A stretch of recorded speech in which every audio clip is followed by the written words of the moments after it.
Welcome to the second edition of the NASCAR Ragchew. This week NASCAR was in Las Vegas. I want to say a big congratulations to Kevin Harvick for finishing second. The 48 car won again this week. Followed by the 29 car was Jeff Gordon, Martin, and Matt Kenseth.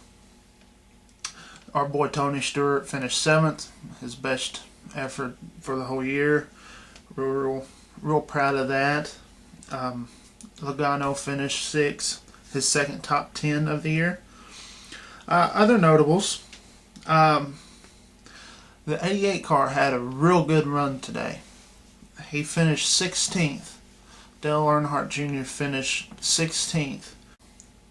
So he had a real good day. His teammates, by the way, finished 4th, 3rd, and 1st. Other drivers having bad days were Kyle Busch. He finished just ahead of Dale Jr. and 15th. He had a horrible day. Our boy Ryan Newman, he finished in 18th. Really don't know what's going on with them, but they better step it up. Let's see. The pole sitter for today was Kurt Busch. Kurt Busch had a pretty good car for the first part of the race, and he got caught up into a wreck and ended up finished 35th. So not good for him. Of course, I don't care. I'm not a big Busch fan, or Kurt Busch fan. I'm not. I don't care about that. But anybody but Hendrick. But I prefer not Kurt. Points. Kevin Harvick is still in first place, which is good for the third week in a row. That's a real big turnaround because if you look in the who's second, it's Clint Bowyer. I didn't catch where Ward Burton, Jeff Burton was it. Tony Stewart's he's in the 11th spot, so he was in 17th last week. This week he's in 11th. Coming out of the top 12 is Dale Jr. He is now in 15th. I don't expect him to be in the top 12 for the rest of the year. He should have enjoyed it while he could. It don't seem like him and Lance McGrew. It don't seem like him and anybody's really got it clicking. So maybe that's a talent issue. I don't know.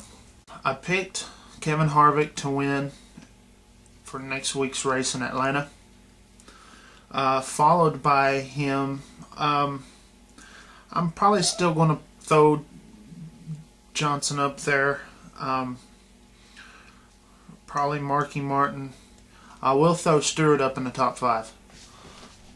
He had one of the fastest cars the whole day today in Las Vegas. And I think that he'll be contending to win, I hope. Las Vegas and Atlanta, they were talking today how much the same they are. Even though they're a mile and a half, they don't have the same shape. Atlanta has steeper banks. It's a much faster track, and so I see a different style of race for next week. It's definitely different than Las Vegas, even though they're both mile and a halves. Also look for Casey Kane. Kane is really good in Atlanta.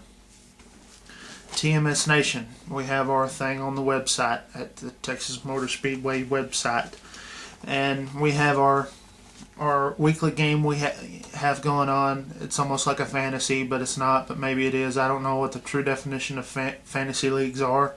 I don't really play that much fantasy stuff. I just like making picks, Anyways, we're keeping points. So this week, people picking the winner was not hard to do. Myself, I did pick the winner. If you watched last week's video, you would have seen that that I would have picked Johnson for this week's race, and that's what I did, and I reaped the benefits. I got 5 extra bonus points for picking the winner. Also, James Garner, Steve Steele, Susan, and Marty, old Gray Buck. So those people picked Johnson to win. Wasn't that hard. Next week, like I said, I'm gonna pick old Cupcake to win. Top 5 in points for the TMS Nation. Steven is in first place. Myself is in second. Great Buck is in third. Jones is in fourth, and Darlene is in fifth. Making her first attempt is Camp Flamingo, 7th place.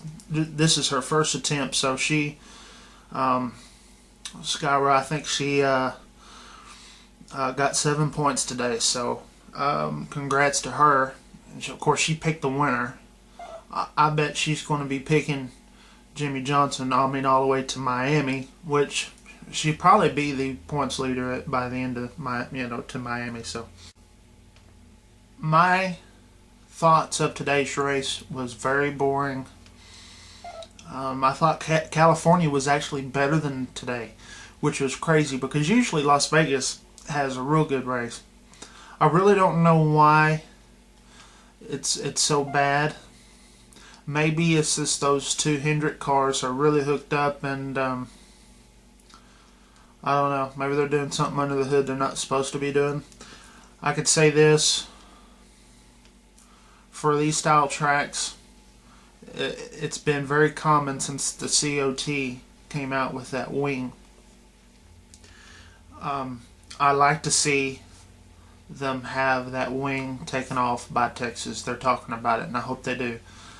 It's making some bad racing, and I'm guessing everybody's saying it's the wing. So the people who get paid good money up at NASCAR and all these NASCAR teams, they're saying it's the wing.